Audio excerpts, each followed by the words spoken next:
15 ఏళ్ల అనుభవం ఆంధ్ర తెలంగాణ కర్ణాటక తమిళనాడులో సంతోషానికి నిలయమైన మీ నివాసానికి మీ స్కందాన్షి గ్రూప్. నమస్తే యస్. B2 బాంబర్ జెట్స్ ఇవి ఎంత టెక్నాలజీ, హై టెక్నాలజీ బేస్డ్ అంటే అమెరికా యూజ్ చేసింది ఇరాన్ పైన.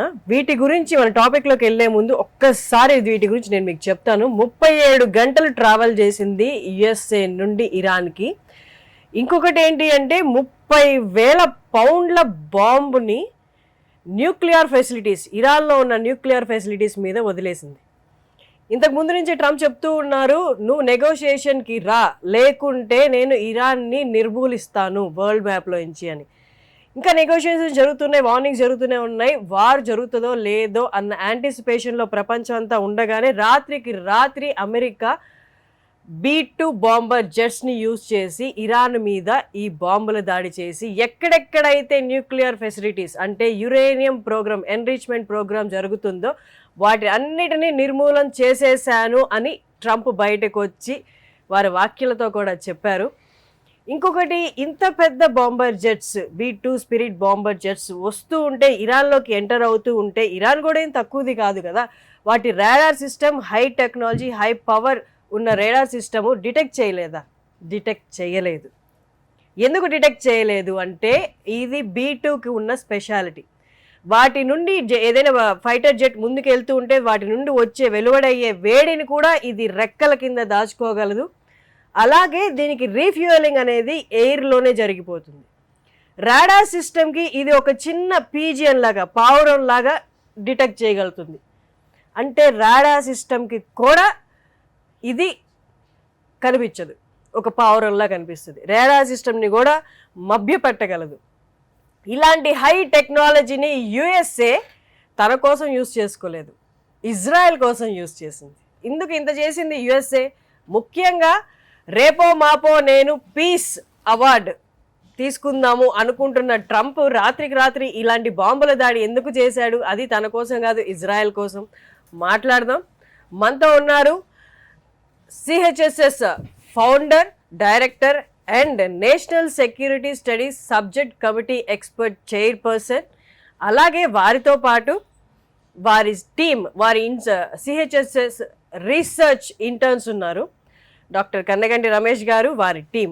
వీళ్ళు ఇంటర్న్షిప్ చేస్తుంది law, foreign affairs, security studies and technology పైన. నమస్తే సార్. నమస్తే Harshini garu. Thank you for coming with your students. ఇది ఒక పెద్ద topic, international topic. And talking to youngsters అనేది, మన దేశంలో ఉన్న యంగ్స్టర్స్తో మాట్లాడడం, ఇలా కూర్చొని అనేది, this is something which is needed. ఒక్కసారి మీరు చెప్పండి sir, how do we see it, how do we see all this war thing which are going on, రాత్రికి జరిగిపోవడం, దాని ద్వారా మన షేర్ మార్కెట్ కూడా ఇవాళ పడింది. భారత్కి కూడా తీవ్ర నష్టం ఉండిపోతుంది. ఎందుకంటే ఇరాన్ మీద దాడి చేయడం ఈవెన్ భారత్కి కూడా ఇష్టం లేదు. మనకు వచ్చే క్రూడ్ ఆయిల్ అక్కడి నుంచి ఆగిపోతుంది. ఒక్కసారి ఈ తీవ్రతను మనం మాట్లాడుకుందాం sir. I really wanted to thank heartfully, మనస్ఫూర్తిగా I wanted to thank Suman TV యాజమాన్యము. ఎందుకంటే ప్రపంచంలో జరుగుతున్న యుద్ధం యొక్క తీవ్రమైన నష్టాలు ఆర్థికంగా, సామాజికంగా, వర్తక వాణిజ్య వ్యాపారాల మీద తీవ్రమైన ప్రభావం చూపించి సగటు భారతీయుడికి చాలా ఇబ్బంది కలిగించే ఒక కోణంలో మనం చూసినప్పుడు యుద్ధాన్ని మనం ఎట్టి పరిస్థితుల్లోనూ ఆపాలి. అంటే my first instinct goes out to de-escalate the tension between Iran and Israel. Moreover, United States of America recently, as you said very eloquently in your introduction, B2 stealth బాంబర్స్ను ఉపయోగించి ఇరాన్లో ఉన్న 3 nuclear sites, Isfahan, Natanz and టొఫాన్, ఈ 3 సైట్స్ని, ఇరాన్లో ఉన్న 3 సైట్స్ని B2 stealth బాంబర్ను ఉపయోగించి radar వ్యవస్థకు కూడా అర్థం కాని విధంగా, అంతు చిక్కకుండా అవి భూగర్భంలో uranium enrichment which will lead to nuclear, ఆ ఫెసిలిటీస్ మీద, అంటే it has penetrated deep into the mountains of Iran, where a 200 kilometers range from Iranian capital called Tel Aviv నుంచి ఈ 3 sites లో 200 to 300 range లో వెళ్ళి అక్కడ nuclear ఫెసిలిటీస్లోకి deep penetrated into the mother earth and then blasted itself. Bunker buster bomb. B2 stealth is the one which carries these 30,000 pounds of bombs. A bunker buster bomb will get into the earth and explode, and it has already exploded. తీవ్రమైన విధ్వంసం జరిగి nuclear facilities, uranium ఎన్రిచ్మెంటు, సెంట్రిఫ్యూగ్స్, అణ్వాయుధానికి తయారు చేసే ఏదైతే material ఉందో 90% నిర్వీర్యం అయిపోయింది, సర్వనాశనం అయిపోయింది. First time in the history of the United States of America after 9/11 attacks 2001లో ఉసామా బిన్ లాడెన్, అల్ఖాయిదాని ఉసామా బిన్ లాడెన్ని వాళ్ళు వెళ్ళి వరల్డ్ ట్రేడ్ సెంటర్ని కూలగొట్టారు 2001 సెప్టెంబర్ 11. దాని తర్వాత B2 స్టెల్త్ బాంబర్స్ అప్పుడు వాడారు ఫస్ట్ టైం అమెరికా. అంటే 2001లో వాడిన దగ్గర నుంచి ఇంతవరకు మళ్ళీ వాళ్ళ 2025 అంటే after 24 years B2 bomber, stealth బాంబర్ని అంటే ఆ జెట్ అనమాట. B2 bomber is nothing but a bat, గబ్బిలము, గబ్బిలం లాగా ఉంటుంది. It cannot be detected by the radar వ్యవస్థ. అలాంటి ఒక గొప్ప air power America has. The oldest democracy, the most powerful mighty military army in the world, that is the United States of America. For the first time after 9/11 attacks, they have used B2 stealth carrier. They have carried bunker buster bombs attached to the B2 stealth bomber, dropped exactly on the 3 nuclear sites in Iran. It will have many disastrous consequences. Maybe next మీరు అడగబోయే ప్రశ్నలో దానికి answer చేస్తాను. This is what happened. As a result, as you said very correctly, మీ ఇంట్రడక్షన్లో చెప్పారు, భారతదేశంలో కూడా స్టాక్ ఎక్స్చేంజ్ దగ్గర నుంచి, బాంబే స్టాక్ ఎక్స్చేంజ్ దగ్గర నుంచి, తర్వాత అన్నిటికీ మించి సెన్సెక్స్ విషయాల దగ్గర నుంచి, అంటే మన ట్రేడ్, మన టెక్నాలజీ, మన టూరిజము, మన టాలెంట్, మన manufacturing space, cyber space, maritime space, coastal space, seaport space, normal mass transportations అన్నీ ఇబ్బందిగా వెళ్ళే ఒక తరుణం రాబోతున్నది. If United States of America doesn't stop bombing further into Iran, or one more scenario, Iran targeting Israel and United States, retaliation. Scenario number 2. Scenario number 3, strait of Hormuz అని మనకి ఎట్లయితే ఒక చోక్ పాయింట్, సన్నని ఒక narrow passage ఉంటుంది. Gulf Cooperation Council countries అయిన ఒక 8 countries ఉన్నాయి madam. Iran, Saudi Arabia, UAE, Qatar, Bahrain, Oman. These are the oil rich countries. Not only India, Japan, South Korea, China, the People's Republic of China, Philippines, and some of the association of Southeast Asian countries like Indonesia, Malaysia, Thailand, Vietnam, all these guys heavily dependent on the Middle Eastern / or West Asia, పశ్చిమ ఆసియాలో ఉన్న ఈ Gulf Cooperation Council countries. ఇప్పుడు చెప్పాము మీకు 8. ఆ 8 దగ్గర నుంచి వచ్చే 15 to 20% of the oil reserves come from this area. The moment Strait of Hormuz is closed, because Iran is obviously having the authority, because it is very close to Bandar Abbas port, is one of the prominent Iranian ports. Bandar Abbas. A Bandar Abbas port nunchi 30 miles is the narrow passage. You imagine the 2 seats here. This is the narrow passage through which so many ships have to take oil, natural gas every day from these 8 let's imagine these are the Gulf Cooperation Council countries. Iran, Iraq, Saudi, Oman, Qatar, Bahrain. They give oil to the rest of the world. 15 to 20% of the oil needs of the rest of the world is coming from these 8 guys. So me, let's say I am the Iran, I am not happy. This is Bandar Abbas port. I am going to keep my big ships cross into the narrow Strait of Hormuz here. Stop all the ships going this way. What will happen? 100% మీరు చెప్పినట్టుగా చమురు, natural gas, petroleum and other products will be stopped. Not only for India. I told you some time back. China, South Korea, Japan, Association of Southeast Asian Countries, all will come to a stock. This is one level. Imagine for the ప్రేక్షకులకి, Suman TV ప్రేక్షకులకి, ఈ రెండింటి మధ్య ఉన్న ఈ narrow choke point ని Bab el Mandeb అంటారు, or the Gulf of Aden అంటారు. Bab el Mandeb or Gulf of Aden. This particular narrow point also is stopped because there is something called Red Sea here.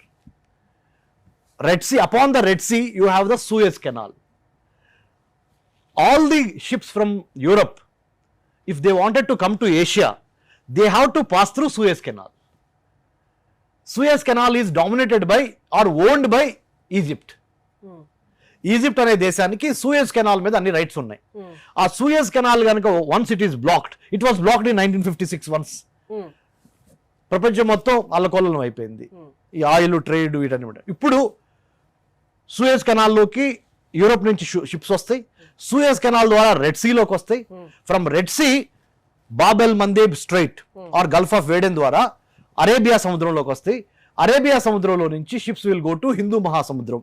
From Hindu Mahasamudra, that will go to Pacific Ocean. So, this Bab el Mandeb on this side, Strait of Hormuz on this side, this is, let's imagine this is Saudi Arabia. Saudi Arabia on the right side, you have the Red Sea. Saudi Arabia on the left side, you have the Gulf Cooperation Council countries and Strait of Hormuz. Ikkada, ee Bab el Mandebu, ikkada Strait of Hormuz. These are the two eyes of the world trade. ప్రపంచంలో వర్తక వాణిజ్య వ్యాపారాల్లో ముఖ్యంగా oil, petroleum, natural gas, ఈ రెండు eyes if it is they are closed, there is a darkness prevailing. అంతే. So ప్రపంచంలో ఇప్పుడు జరుగుతున్న ఇరాన్ ఇజ్రాయెల్ మధ్య వార్ ప్లస్ అమెరికా యొక్క అటాక్ ఆన్ ఇరాన్, వీటి గనక మనం ఆపలేకపోతే ఈ రెండు narrow points, strait of Hormuz, Bab el Mandeb, ఈ రెండిటికి దెబ్బ తగులుతుంది. వై? ఇరాన్ సపోర్ట్ తో హౌతీ రెబల్స్ ఫ్రమ్ యమన్ కి దగ్గరలో ఈ గల్ఫ్ ఆఫ్ ఏడెన్ ఉంది. అటు వెళ్ళే ప్రతి షిప్ ని ఈ హౌతీ రెబల్స్ కొడతారు. ఇక్కడ స్ట్రైట్ ఆఫ్ హర్ముజ్ అని చెప్పా. ఇరాన్ గనక ఈ స్ట్రైట్ ఆఫ్ హర్ముజ్ లో బందర్ అబ్బాస్ పోర్ట్ ద్వారా ఈ స్ట్రైట్ ఆఫ్ హర్ముజ్ 30 మైళ్ళ దూరమే, మధ్యలో గ్యాప్, అది క్లోజ్ చేసేసింది అనుకోండి, ఇటు నుంచి షిప్లు అయిపోతాయి oil, natural gas. So what will happen? 2 important choke points carrying lakhs and lakhs of gallons of natural gas, oil, crude oils will be stopped. As a result, తద్వారా అన్ని దేశాలకి క్రూడ్ ఆయిల్ ఆగిపోయిందంటే ప్రపంచమే ఆగిపోయినట్టు. ఇంకా ప్రపంచం అబ్సల్యూట్లీ ఆగిపోయినట్టు. సరే, ఇప్పుడు ఈ వార్ గురించి మాట్లాడాము. ఎవరు ఎనిమీస్, ఎవరి సపోర్టర్స్, ఎవరు ఎక్కడ ఫైటర్ జెట్స్ పంపించి బాంబులు వేస్తున్నారు అనేది ఇవన్నీ ఒక్కసారి పక్కన పెట్టి అసలు మనం మాట్లాడుకోవాల్సింది ఏంటి? అసలు ఈ దేశాలకి ఒకరి మీద ఒకరు బాంబులు వేసుకునే అధికారం ఉందా? ఈ ప్రపంచం అందరిది కదా. ఒక 2 దేశాలు కొట్టుకోవాలి అంటే మనకి ఇంటర్నేషనల్ లా ప్రకారము వాళ్ళిద్దరు కొట్టుకోవడానికి మిగతా కంట్రీస్ కూడా, మిగతా దేశాలు కూడా ఆమోదం చూపించాలి. అవును, మీ ఇద్దరి మధ్య సమస్య పరిష్కారం అవ్వట్లేదు కాబట్టి మేము ఆమోదం తెలుపుతున్నాం, మీరిద్దరు కొట్టుకోండి. అప్పుడు దేశాలు ఒకరి వైపు కొందరు, ఇంకొకరి వైపు కొందరు వెళ్తారు. నిన్న ఏదైతే బాంబర్ జెట్స్ని యుఎస్ ఉపయోగించిందో ఇరాన్ యురేనియం ఎన్రిచ్మెంట్ ప్రోగ్రామ్ పైన, దీనికి ఎవరి ఆమోదం ఉంది? మనకి ఒక ఒప్పందం ఉందన్నమాట ఇంటర్నేషనల్ లా ప్రకారం. ఇలాంటి ఏదైనా అటాక్స్ న్యూక్లియర్ ఫెసిలిటీస్ మీద జరగాలి అంటే కొన్ని దేశాల ఒప్పందం ఖచ్చితంగా ఉండాల్సిందే. కానీ ట్రంప్ ఆ ఒప్పందం తీసుకున్నాడా? తీసుకోకపోతే ఇప్పుడు ఈ దేశాలన్నీ కలిసి తీసుకోవాల్సిన నిర్ణయం ఏంటి? దాని గురించి మనం మాట్లాడదాం. స్టూడెంట్స్ తో కూడా ఒకసారి మాట్లాడదాం. తప్పకుండా. నేషనల్ లా బ్రీచ్ జరిగింది ఇప్పుడు. So there is a breach in the national law which all the countries have decided upon one thing, like for the peace of all the countries. So adi breach chesaru ippudu. What do you think of this and how do you see this?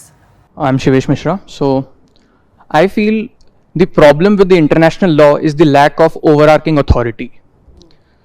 We do have UN Charter, we do have Geneva Convention, we do have ICC, International Criminal Court, but the problem with these things are these are not binding. Not all the countries, 195 countries do not have part in this. for example, Israel, US, and Iran. Three of these countries are not part of ICC. So even though they have violated peace, prohibition on no force, so yet they cannot be held accountable because of jurisdictional problems. That's the problem with international law, because of which wars are still continuing, and in the near future we don't see them stopping anytime soon. These types of small kinetic conflicts are bound to happen, and the tragedy and the misfortune is that innocent lives are lost. I think very well said, Mr. Mishra. Iran, Israel, as you said, and United States, right? Iran, Israel, United states మూడు international criminal court అని మనకు ఒక అంతర్జాతీయ పరంగా crimes జరిగిన international క్రైమ్స్ని investigate చేయడానికి కానీ, జడ్జిమెంట్స్ని adjudicate చేయడానికి కానీ, అవార్డు చేయడానికి కానీ ఇంటర్నేషనల్ క్రిమినల్ కోర్ట్ ఉంది. ఆ ఇంటర్నేషనల్ క్రిమినల్ కోర్టులో these 3 countries are not party. కాబట్టి ఇంకోటి one more important point made by Mishra, మన తెలుగు వాళ్ళ కోసము, తెలుగు సామాన్య ప్రేక్షకులు ముఖ్యంగా తెలుగులో చెప్తున్నాను, బలవంతంగా తప్పు చేసిన వాళ్ళని శిక్షించే అధికారము ఈ ఇంటర్నేషనల్ క్రిమినల్ కోర్టు జడ్జిమెంట్స్కి లేదు. ఎందుకు? ఇంటర్నేషనల్ లాలో ఇది ఓన్లీ బాబు ఇలా చేయి, ఇలా చేస్తే బాగుంటుంది అని ఒక పంచాయతీ జరిగినప్పుడు ఎలా అయితే ఇలా కాదు ఇలా చేస్తే బాగుంటుంది అని చెప్పే అధికారం మాత్రమే ఉంటుంది. కానీ only police have the authority to put you behind bars, but not the panchayat. Yes or no? So international law is like panchayat.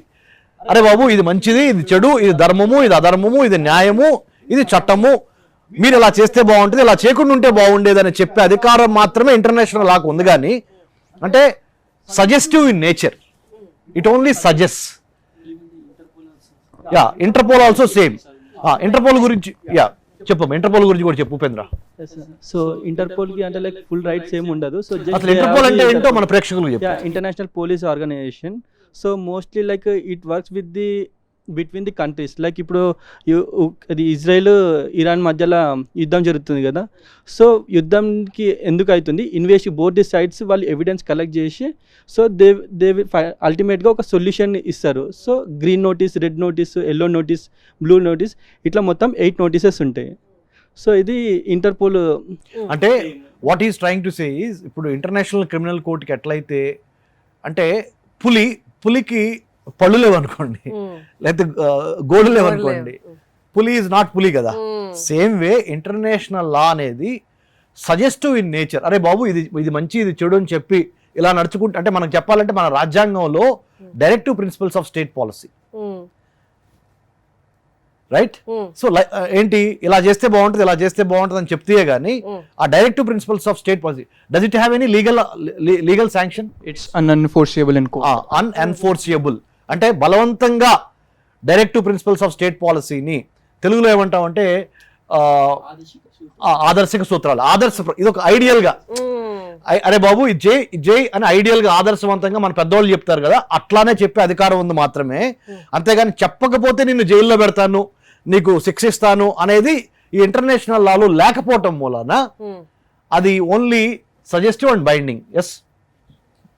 ఇంకొకటి యాజ్ యూ సెడ్, మనకి ఇక్కడ పెద్ద మనిషిగా ఒకళ్ళు ఉండాలి.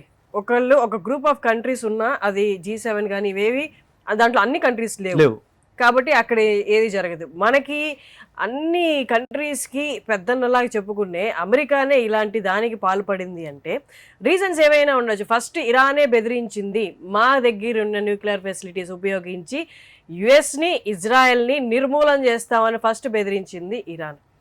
నువ్వు బెదిరించి నువ్వు చేసే వరకు నేనెందుకు ఆగుతాను, నేనే అగ్రరాజ్యం అయి ఉండి అని చెప్పి చెప్పబెట్టకుండా రాత్రికి రాత్రి బాంబు వేసింది USA.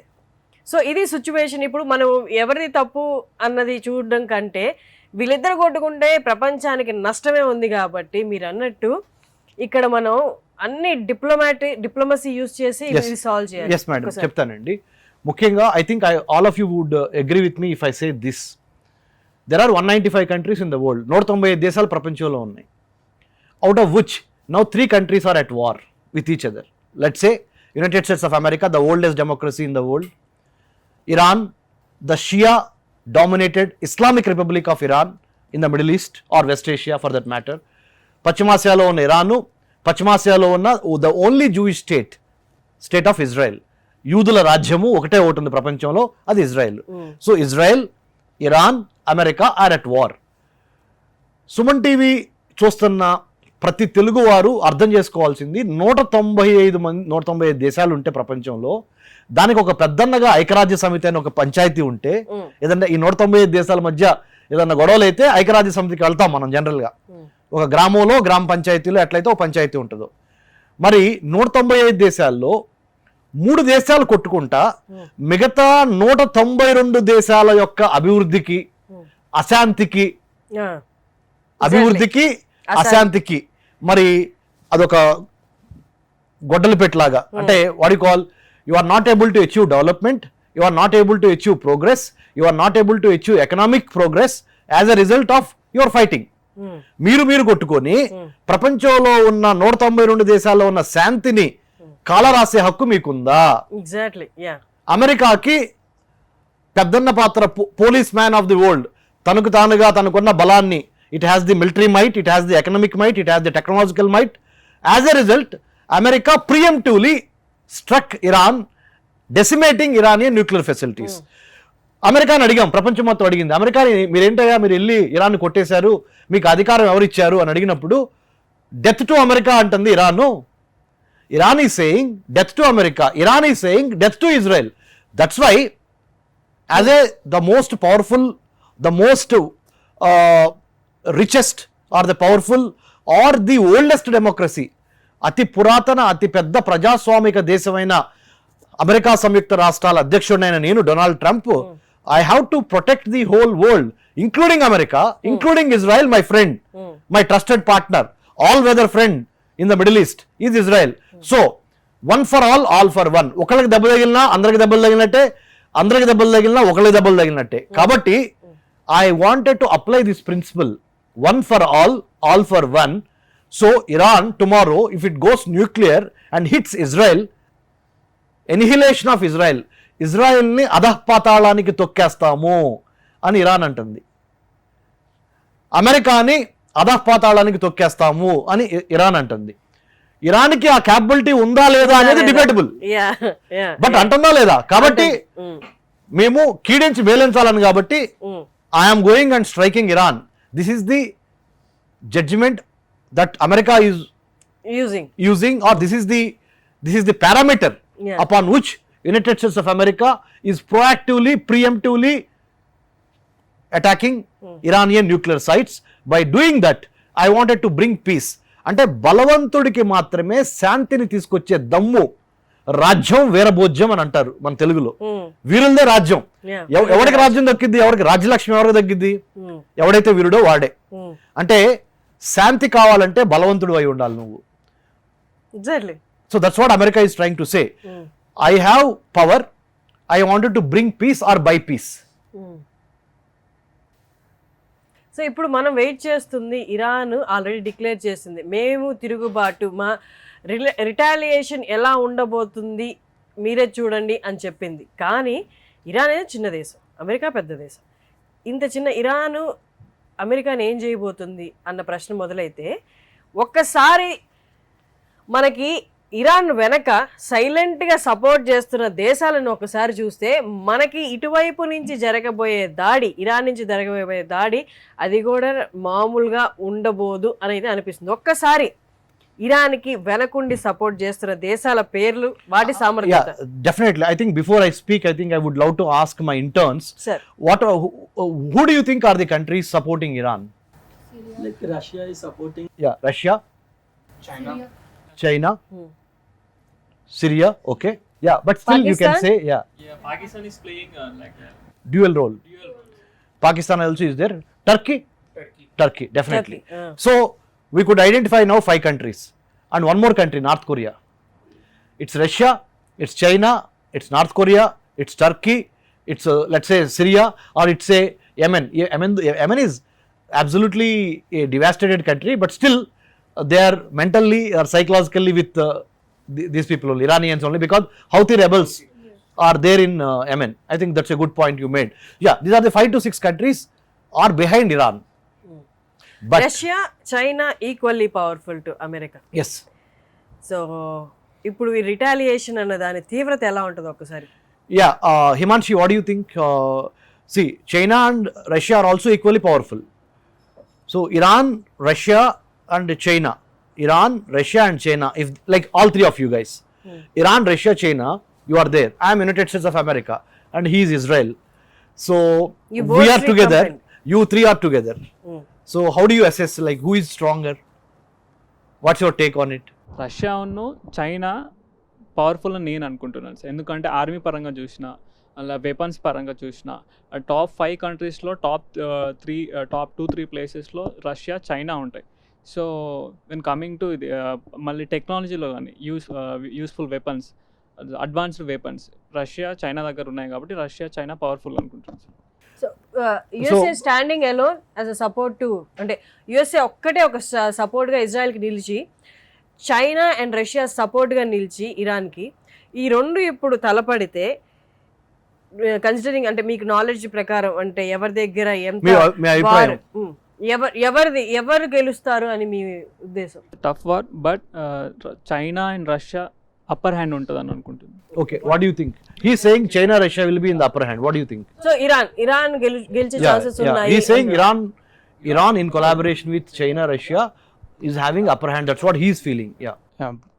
I feel contrary because we have to take in account the nuclear capability.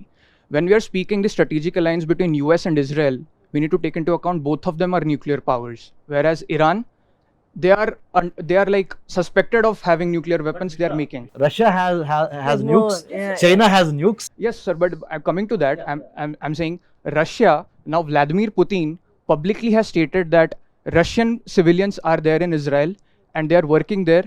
Even though it is condemning USA's attack, it is still not taking active participation in the war. So we can say they are on their side, but passive. It's passive participation, not active participation. Whereas with the strategic alliance between US and Israel, there is active involvement. Moreover, we need to also see that USA, like sir rightly said, is the ultimate military power in this world. Though China and Russia are very powerful and they are rising superpowers without a doubt, but I still believe Israel and USA have more leverage. Okay, that's what. Yeah, I think you quite right. అంటే నేను కూడా మీరు చెప్పింది agree చేస్తున్నాను. United States of America, Israel, European Union and other countries when they come together they are more powerful. But whatever said and done, it is not in the best interest of the world to continue this war conflict. మీరు మీ ఇంట్రడక్షన్లో చెప్పినట్టుగా యుద్ధం అనేది సర్వనాశనానికే ఉంటుంది కానీ యుద్ధంలో ఎవరు బాగుపడింది లేదు. అంటే ఆ పాత రోజుల్లో ఆ రాజ్యాలు ఆ రాజులు ఉన్నప్పుడు that's a different ball game all together. When 1000 years back or that time, those kind of wars are very limited in nature. Now the magnitude. మనం ఒకటి తీసుకుందాం సార్. ఇప్పుడు ట్రంప్ యుఎస్ఏ ప్రెసిడెంట్ ఎవరైతే ఉన్నారో ట్రంప్, ఆయన స్వభావం దుందుడుకు స్వభావంగా చూసుకోవాలా? He seems to be so. ఆయన ఏదో ఆవేశంతో తీసుకున్నట్లుగా అనిపిస్తుంది. దుందుడుకు స్వభావంగా తీసుకోవాలా? Or he knows what he is doing?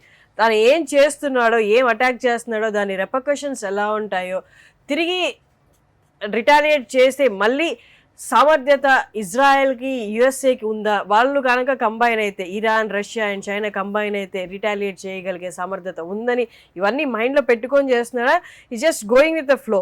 Okay, so Himanshi and Tulika, ma'am is asking about does Donald Trump, does he have the Is he doing right or wrong? Is he emotionally driven or is he going like a gentleman? A gentleman has to take many things into consideration before he acts. As a superpower, when he takes a decision, he has to think 110 times. So does he have the ability to go logically, rationally, or is he going just for his own heck of a thing, being To very show his supremacy? Yeah, supremacy. Or Mostly he's going with his supremacy. As you can see, one major problem with international law, that is that if you go by the ICJ, International Court of Justice, so there the parties need to come together and file the case. Like if I am a country and he is another country, we have a fight.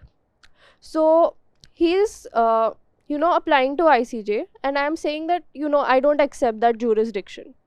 So ICJ cannot take that jurisdiction and cannot dictate that case.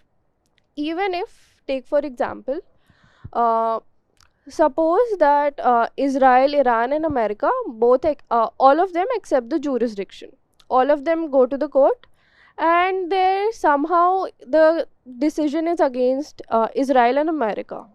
So this decision has to be executed by the executive council, and there America has a veto power.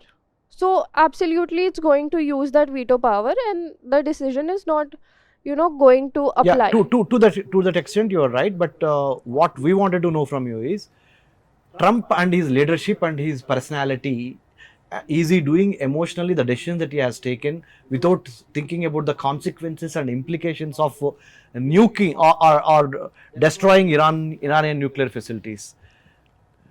What kind of a person is he, do you think? I feel he's a bit irrational.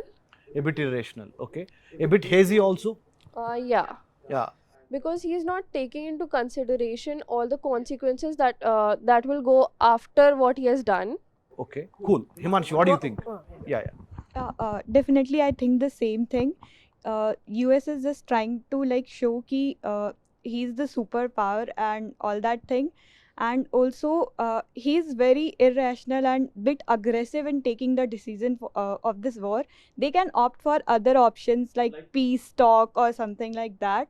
But Himanshi, I'm sorry to interrupt you with the permission from the ma'am.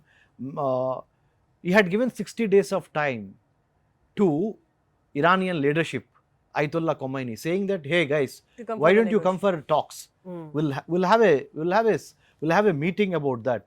We'll sit together, debate, discuss, come sign an agreement that you are not going to develop or develop uranium enrichment program. 60 days passed. International Atomic Energy also went and did inspections that time. But that was a time, sometime back, 5-6 years back, it was the IAEA, International Atomic Energy Agency, when it conducted inspections, they decided that time it was for civilian nuclear purposes. Civil purposes, nuclear, but it's for civil purposes, like electricity, generation of electricity, using nuclear power to run ప్రజల కోసం nuclear power ని ఎలా use చేయాలనేది. Exactly. But right now Iranian leadership did not come back for negotiation. So how do you see this? How do you see? What do you think?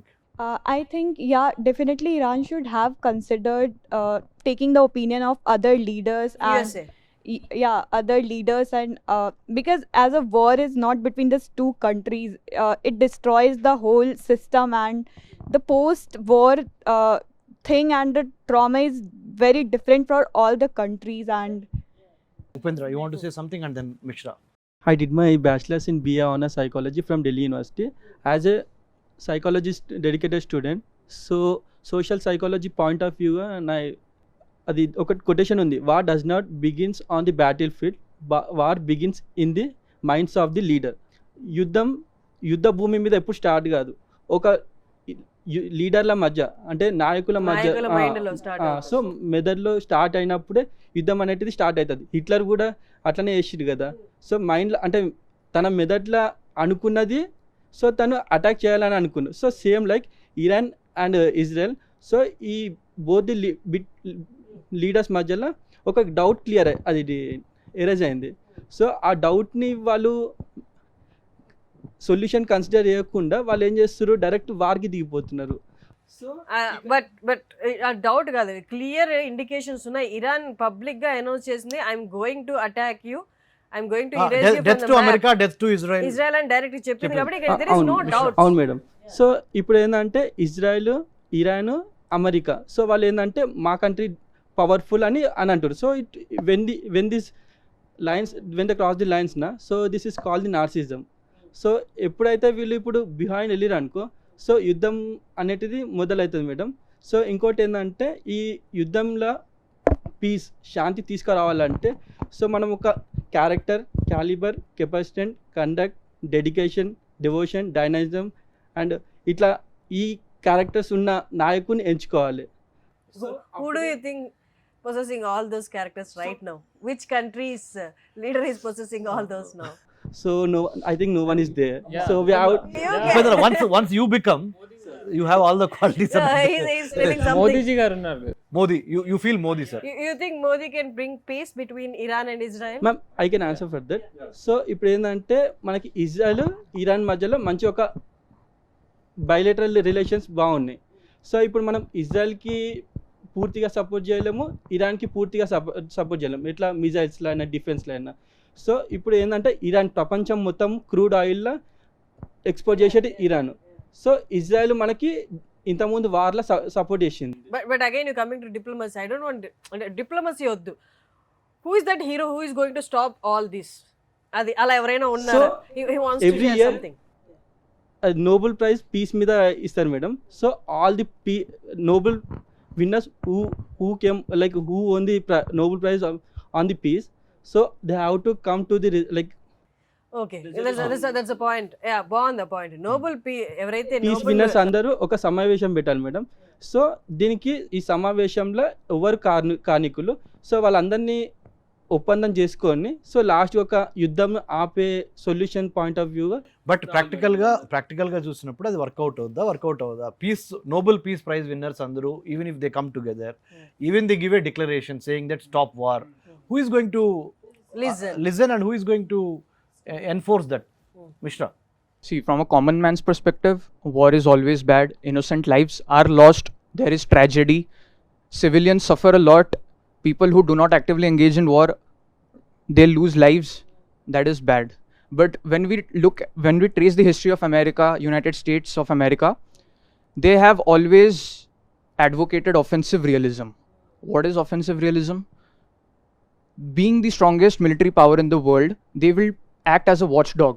They will ensure that peace prevails everywhere, even though they themselves make sure that peace will never be achieved everywhere, because they get the economic benefits from that. So America would never want peace, though it pretends that it wants peace, because the balance of power in this world has to be maintained. And if balance of power is maintained, America will retain its hegemony. So for America, it's not in its best interests, in its own, from their perspective I'm speaking. But yes, international community absolutely condemns, and my opinion is the same as the opinion of the Ministry of External Affairs of India, that we should prioritize de-escalation and diplomacy over conflicts. అంటే యుద్ధం ఏదైనా గొడవ ఏదైనా ఇరువైపుల నుంచి ఉంటాయి కదా ma'am. అంటే ఆపాలంటే ఇరువైపులు ఆగాలి కదా. సో ఇద్దరు మ్యామ్, ఒకరేమో యుఎస్ఏ ప్రెసిడెంట్ డొనాల్డ్ ట్రంప్ గారు, అటు సైడ్ నుంచి పుతిన్ గారు. సో ఇరాన్ని కంట్రోల్ అంటే ఆపాలి అని సజెస్ట్ చేసే వాళ్ళు పుతిన్ గారు, ఇటు ఇజ్రాయెల్ తరపున ట్రంప్ గారు. ఆ రెండు కంట్రీస్ వీళ్ళిద్దరు మాటలు వింటాయని నేను అనుకుంటున్నాను. This is one good point, sir. ఎందుకంటే ఎవరైతే సపోర్టర్స్గా ఉన్నారో వాళ్ళు నీతో పాటు నేను బాంబులు వేస్తా పదా అని చెప్పకుండా కొంచెం ఆగు అని అటువైపు వీళ్ళకి ఎవరైతే సపోర్ట్ దేశాలు ఉన్నారో, ఇరాన్కి ఎవరైతే సపోర్ట్ దేశాలు, వాళ్ళు ముందుకు వచ్చి వీళ్ళు డెసిషన్ తీసుకొని తర్వాత వాళ్ళు వెళ్ళి ఇరాన్ అండ్ ఇజ్రాయెల్కి నచ్చ చెప్పడం, ఇది that's a good point actually. So ఇదంతా ఆధిపత్య పోరులా కనిపిస్తుంది. అంటే ముందు భద్రతా పోరులా కనిపించినా, ఎవరి భద్రత కోసం వాళ్ళు బాంబులు వేసుకొని చెప్పుకుంటున్నట్టు అనిపించినా, తర్వాత ఇది క్షుణ్ణంగా చూస్తే ఆధిపత్య పోరులా కూడా కనిపిస్తుంది. ఎవరు బలవంతుడు అని తేల్చే ఒక యుద్ధంలా కూడా కనిపిస్తుంది. ఇలా అన్నీ కాకుండా హ్యుమానిటేరియన్ ఆస్పెక్ట్లో పీస్ని ఆలోచించి ఎవరు అధికారంలో ఉన్నారు, ఎవరు ఆధిపత్యం చెలాయిస్తున్నారని కాకుండా ఫస్ట్ ప్రశాంతంగా బతుకుదాము, తర్వాత మిగతావన్నీ అన్న ఆస్పెక్ట్లో ఏ కంట్రీ అయినా ఆలోచిస్తుందా అన్నది ఇక్కడ major point. So ma'am, to conclude, as you Sir, said, please. మనం ఫైనల్గా కంక్లూడ్ చేస్తున్నప్పుడు 100% యుద్ధము ఎవరికి మంచిది కాదు అని అందరికీ తెలిసిందే. కానీ ఆ యుద్ధాన్ని ఆపగలిగిన సత్తా ఎవరికి ఉంది? Question number 1. ఎందుకు ఆపాలి అన్నప్పుడు we have enough reasons why we should stop war, right? It's common sense, right? దాని మీద పెద్ద డిబేట్ అవసరం లేదు. కాకపోతే United States of America, Israel, they are saying they have to feel secure. మేము చాలా సెక్యూరిటీ ఫీల్ అయినప్పుడు లోపల నుంచి, దెన్ ఓన్లీ విల్ స్టాప్. ఎందుకంటే already we have given enough time to Iran 15 years నేను చెప్తున్నాం ఇరాన్కి Hmm. న్యూక్లియర్ ఎన్రిచ్మెంట్ చేయొద్దు, don't enrich your nuclear, don't go nuclear. That's what they are saying. But వీళ్ళ దగ్గర nuclear Absolutely, that's a good question. That's what I'm saying. The United States of America has nuclear weapons. Israel has nuclear weapons. Pakistan has nuclear weapons. India has nuclear weapons, right? But they never came forward And Iran, threatened other countries. Iran has nuclear weapons. China has nuclear weapons. Russia has nuclear weapons. France has nuclear weapons. Here the final point. మరి అందరి దగ్గర ఆయుధాలు ఉన్నాయి కదా, అణ్వాయుధాలు. Whom to stop? Who should stop అన్నప్పుడు that's where I'm saying.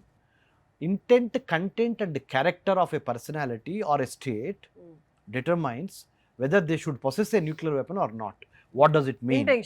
Intention అంటే ఏంటంటే నేను ప్రజాస్వామ్యబద్ధంగా ఉన్నానా, లేకపోతే నేను మతపరంగా ఉన్నానా, లేకపోతే నేను టెర్రరిజం, మత ఛాందసవాదంతో రాజ్యం చేద్దాం అనుకుంటున్నానా, లేదా నేను ప్రపంచాన్ని మొత్తాన్ని ఆక్యుపై చేసే ఒక కొలోనియల్ మైండ్ సెట్తో ఉన్నానా, ఇలాంటి వాళ్ళ దగ్గర they should not have nuclear weapons.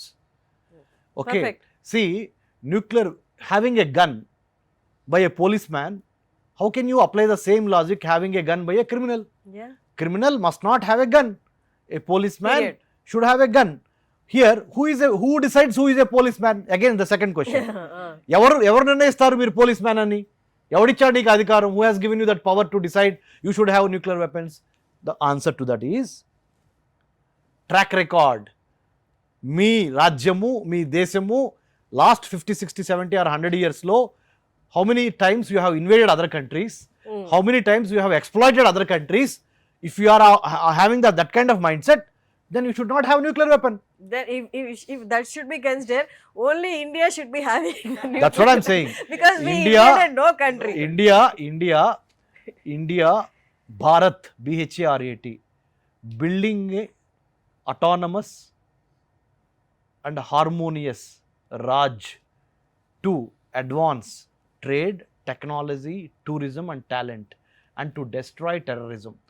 Bharat అంటే అర్థం ఏంటంటే BHARAT, building a autonomous or audacious, right? యాక్చువల్గా చెప్పాలంటే బిల్డింగ్ హార్మోనియస్, అందరం కలిసికట్టుగా ఉండాలి, వసుదైక కుటుంబికం. India always bats for one thing, global village. ప్రపంచం అంతా ఒక చిన్న కుగ్రామము. We happen to be born as Hindu, Muslim, Christian, SC, ST, BC, OC, minority, black or white, or north, east, west, or African, Asian, European. This is all accidents. It is an act of God. Right? We haven't decided. We don't have any control on which caste we will take birth, which religion we belong to, or which region that we are, which color of the skin. It is all decided by God or your family, let's say. How can you judge somebody based on certain things which they don't have control? You have to judge people by their intent, actions, their content, their character, right? So going by that standard, India is doing wonderfully well to fit the bill for having all kinds of weapons, including nuclear weapons, because we will never unnecessarily or to occupy somebody's land. భారతదేశ చరిత్రలో వేరే వాళ్ళ యొక్క స్థలాన్ని కానీ ప్రాంతాన్ని కానీ ఇంతవరకు మనం ఎప్పుడు ఆక్యుపై చేయాలి. We have never occupied. India never been expansionist. India never invaded. India never encroached others lands or other countries. We the shanti దేశము, the land of Buddha. We believe in madhya marg, neither extreme of this sort nor extreme of that sort. Since the land of Buddha, peace, I think India, to me, India, to us, Bharat, we are in a better position to bring peace in the world by bringing Israel and Iran to the negotiating table and making them talk, debate, dialogue, facilitate, mediate.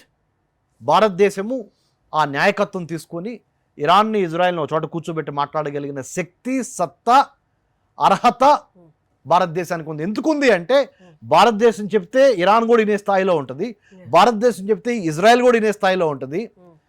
If some other country says to United States of America, America will not listen. If some other country says to Iran, Iran will not listen. Or Israel also will not listen. So India is in a much better position to negotiate in the 21st century. 21వ శతాబ్దంలో India is the new kid on the block of the Committee of Nations, where the proactive leadership of India comes to to the highest point. So విన్నారు కదా, ఇది మీ opinion కూడా మీరు ఖచ్చితంగా కింద comment చేయండి. నార్మల్గా ఎప్పుడు నేను కామెంట్ చేయమని అడగను, but this is our matter. Our అంటే ఇట్స్ ఆర్ వరల్డ్ మ్యాటర్. అందరి ఒపీనియన్ ఇక్కడ matter. You should have an opinion. మీకు వారు కావాలా వారు వద్దా అనేది you should have an opinion. You should possess an opinion. Thank you so much. Thank you sir. Jai Hind. Thank you.